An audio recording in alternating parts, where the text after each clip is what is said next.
vamos a hacer un análisis de la carta a los hebreos. Toda la carta a los hebreos vamos a analizarla para que ustedes sepan por qué, de una forma más concisa, no creemos en esa basura del purgatorio y por qué los reformadores, que fueron católicos, fueron sacerdotes católicos, se opusieron a esa barbaridad, ¿no? Hebreos capítulo 9, 27. Está establecido que los hombres mueran una sola vez. Después de esto el juicio. Punto. Se acabó. Obviamente que esto excluiría cualquier etapa intermedia como el purgatorio, donde es un proceso de santificación final que está asociado a la justificación. Porque acuérdense que ellos dicen que la santificación es un añadido de la justificación, es un proceso que viene de la propia justificación que culmina en el purgatorio. Entonces todo está concatenado para ellos. Esta santificación sería como el último tablón que ellos tienen que cruzar para pasar ahí el perro ese de 3 cabezas, ¿no?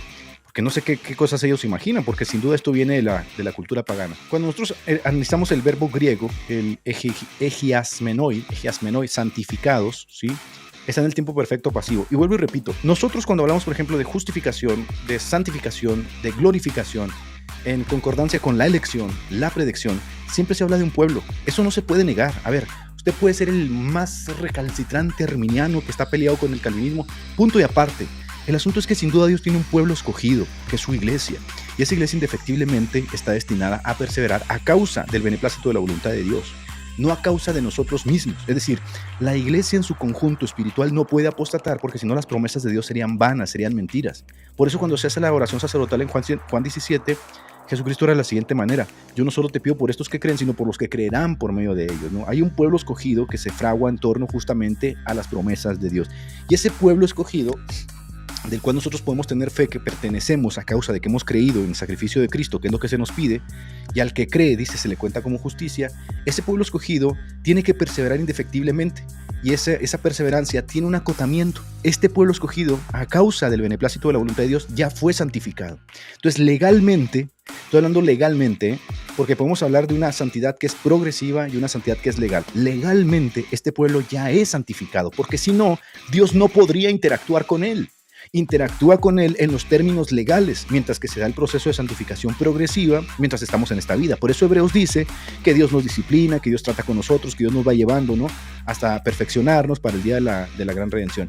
Pero en este momento nosotros ya estamos santificados legalmente, y en este momento ya estamos justificados legalmente, y en este momento Dios nos ve incluso como glorificados. Por eso Pablo nos dice que estamos sentados en los lugares celestiales. Por eso cuando ellos hablan de santidad o de los santos, uno hay que pararles el carro de inmediato. A ver, ¿a quién te refieres con santos? Y están diciendo, no, los que hicieron muchas buenas obras. No. La Biblia no habla en esos términos, hermanos. Páreles en seco el carro a los católicos lamecuadros. La Biblia, la Escritura, no habla en los términos papistas de que la santidad es aquel que fue canonizado porque hizo miles de obras buenas. A otro perro con ese hueso. Sin duda que hay recompensas para aquellos que obraron mucho mejor que aquellos que no obraron tanto, y por eso 1 Corintios 3:15 sale a colación en este punto, ¿no? Pero cuando hablamos de santificados, está en tiempo perfecto pasivo. Es decir, legalmente nosotros ya somos santificados delante de Dios a causa del acto de Jesucristo y la imputación de su justicia.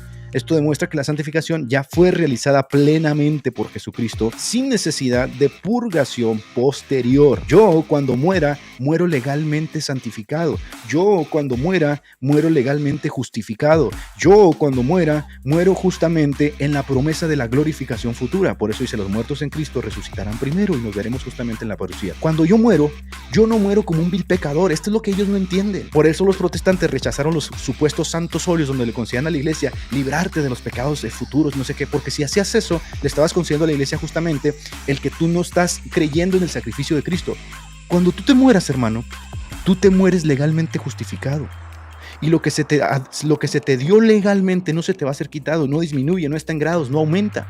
Cuando tú mueres legalmente santificado, posicionalmente delante de Dios. Esa circunstancia no va a cambiar. Así que bueno, que se la banquen los católicos con eso, porque en efecto después de la muerte sigue el juicio, ¿no? Hebreos capítulo 10, versículo 10. Somos santificados. Fíjese cómo, en qué términos habla Hebreos de la santificación. Hebreos nunca habla de la santificación a través del dolor, a través de las llamas, a través de la purificación de un lugar intermedio. Hebreos dice lo siguiente: somos santificados. ¿Quién? Tú, yo, nosotros, todos los que hemos creído en Cristo, ¿sí? Somos santificados mediante el purgatorio. No, ¿querías textos bíblicos? Aquí te estoy dando textos bíblicos explícitos. Somos santificados mediante ¿qué? Mediante la ofrenda de Jesucristo. ¿Cuál fue la ofrenda de Jesucristo? Que Él mismo se inmoló a sí mismo para entregarse por nosotros y que nosotros fuéramos hechos justos en Él. Ahora fíjese la forma en que habla el texto. Somos santificados una vez una vez, aquí está hablando posicionalmente, para siempre. Es decir, la santificación es completa, es suficiente. Legalmente estoy limpio delante de Dios. Y el verbo, vuelvo y repito, ejesamenoi, santificados, está en tiempo perfecto. Está con resultados continuos. Es por eso que nosotros perseveramos todos los días en la gracia por la obra del Espíritu Santo. Entonces no hay necesidad de procesos adicionales de purgación, porque el propio texto nos dice que la obra de Jesucristo ha sido suficiente para santificarnos. No necesitamos fuego, sufrimientos, todas esas varas que se ha inventado el purgatorio, el católico cristiano. Hebreos 10:14, con una sola ofrenda. Cuando hablamos de ofrenda, ¿de qué estamos hablando? Del cuerpo de Cristo. Porque Hebreos está hablando en los términos del antiguo pacto. Y en el antiguo pacto se ofrecían miles de sacrificios justamente, y estos sacrificios no quitaban el pecado. Por eso la Biblia dice que permanecía en el hombre la conciencia de obras muertas, y que Satanás tenía el imperio de la muerte, porque ninguno de ellos podía reclamar la vida a causa justamente de que estos sacrificios no quitaban el pecado. Todo esto son símbolos de lo que había de venir. Cristo, que es el Cordero que quita el pecado del mundo, no necesita ofrecerse 1000 veces, con una sola vez. Por eso habla de la ofrenda. Cuando hablamos de la ofrenda, ¿de qué estamos hablando? Del cuerpo de Cristo. ¿Cuántos cuerpos de Cristo tienen que ofrecerse para los santificados, para siempre a los santificados, para hacernos perfectos? Miren los términos que utiliza la Biblia, teteleuken, perfectos. Y nos hizo perfectos. ¿Cuántas ofrendas? Una. Entonces, ¿no contradice esto el purgatorio cuando dice que nuestro propio sufrimiento tiene que contribuir a nuestra propia purificación? Por supuesto. Esto ningunea el sacrificio de Cristo, que ya nos hizo santificados y perfectos. El verbo teteleuken, hizo perfectos, también está en tiempo perfecto. Con una sola ofrenda nos ha santificado el Señor. Yo no voy a pasar por ningún proceso de purgación. Esto contradice cualquier idea de que la perfección del creyente requiera un proceso posterior a la muerte. Eso no está en el texto, no lo encuentras en ninguna parte. No fue enseñanza de los apóstoles, que mentada tradición apostólica no fluye de los apóstoles, fluyó del paganismo, de la escuela de Alejandría, de la alegoría, de los presupuestos de Clemente de Orígenes, ¿no? Hebreos capítulo 9, versículo 12, dice que Cristo obtuvo eterna redención mediante su sangre. Y obviamente esto descarta la necesidad de una purificación adicional. Cuando yo pongo mi fe en Jesucristo, la justificación se hace de una vez y para siempre, completa y legal. No necesito procesos adicionales para que mi justificación aumente, mi santificación sea mayor, sea menor. La santificación legalmente ya está. El verbo griego eiselten, entró en el santuario, indica un acto único y definitivo. Además, la frase eterna redención, aionian, excluye la necesidad de un proceso adicional para completar la salvación. Acuérdense que ellos dicen que el purgatorio es la último tablón, ¿no? Para completar esa justificación que ellos vienen aumentando con sus buenas obras. Hebreos capítulo 7, versículo 25. Cristo salva completamente a los que se acercan a Dios por medio de Él, porque Él vive perpetuamente para interceder por nosotros. Aquí este es otro texto que, aparte que demuele totalmente esa idea de que María es intercesora, abogada, princesa y toda esa basura que se han inventado, pues es Cristo quien intercede perpetuamente por nosotros ante el Padre. También demuestra que nosotros podemos acercarnos directamente hasta el trono de la gloria. Yo en este momento puedo entrar directamente hasta el trono de la gloria por medio de la sangre de Cristo, pero cuando me muera ya no puedo entrar. ¿Qué tiene la muerte que me priva de entrar si en vida puedo hacerlo? Y si en vida puedo hacerlo directamente hasta el trono de la gloria a causa de la sangre de Cristo, ¿por qué no puedo entrar en este momento? ¿Por qué no puedo entrar cuando estoy muerto? Porque es un invento. El griego panteles, completamente o perpetuamente, indica que la salvación provista por Cristo no es parcial, no es temporal, es definitiva, es total. Si Cristo nos salva completamente, no hay lugar para un estado intermedio donde el creyente va a ser purificado o santificado adicionalmente, porque esto es contrario al texto. Hebreos capítulo 1, versículo 3, habiendo efectuado la purificación de nuestros pecados. Mire aquí, toda la carta a los hebreos es demoledora, porque Cristo, habiendo efectuado una vez y para siempre la purificación de nuestros pecados, se sentó a la diestra de Dios, es decir, culminó la obra. Él no tiene que ofrecer más sacrificio por nuestros pecados. Por eso la propia Biblia en Hebreos dice que quien ningunea el sacrificio de Cristo ya no tiene más sacrificio que ofrecer por él. ¿Por qué? Porque el sacrificio se ofreció una sola vez para él, justamente para limpieza de los pecados. Y el participio está en auristo, catarismón. De aquí viene la palabra cátaros, limpieza. Si ellos dicen que nos vamos a limpiar en el purgatorio, ¿por qué aquí Hebreos utiliza justamente esa palabra catarismón, diciendo que ya fuimos limpiados? Es decir, una acción completada. La purificación de los pecados ya fue lograda, lo que hace innecesaria cualquier purificación adicional después de la muerte. Yo no muero como los católicos creen.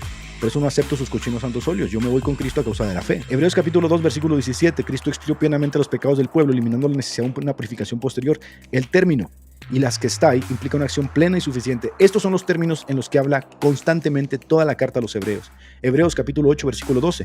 Fíjese lo que dice aquí, Dice que una vez nosotros que pongamos la fe en Cristo, una vez que nosotros ponemos la fe en Cristo, sucede algo muy interesante. No solamente legalmente pasamos a estar justificados delante de Dios, sino que sucede algo que venía tipificado desde el Antiguo Testamento. Y la promesa es que una vez que suceda eso, Dios no se acuerda más de los pecados e iniquidades del creyente.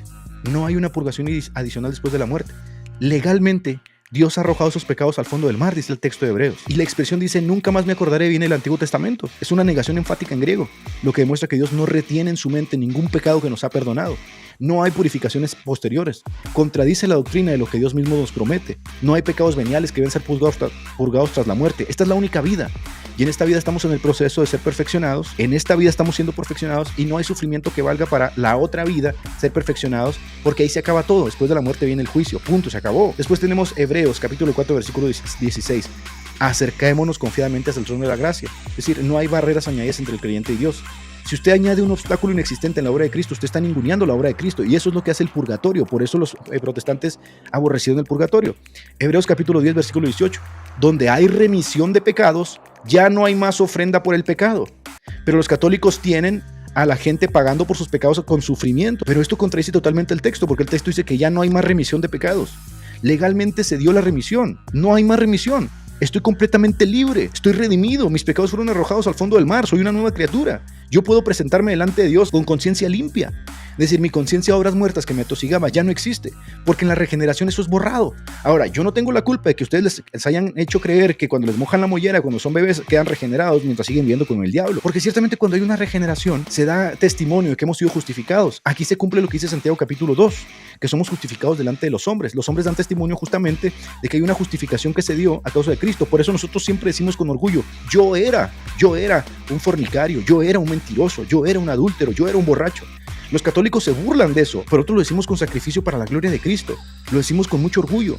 En Cristo he sido santificado, en Cristo he sido justificado, en Cristo he sido lavado. De hecho, Pablo le dice a los corintios que se gloríen en Cristo porque esto erais vosotros, dice. Esto eran muchos de ustedes, pero ya fueron lavados, ya fueron justificados, ya fueron santificados para que el que se gloríe en Cristo. Entonces el sustantivo afefis, remisión, implica un perdón completo y absoluto. Si yo no tuviera esta conciencia de mi perdón, derivado de lo que entiendo de las Escrituras, yo tendría que andar con miedo en la vida.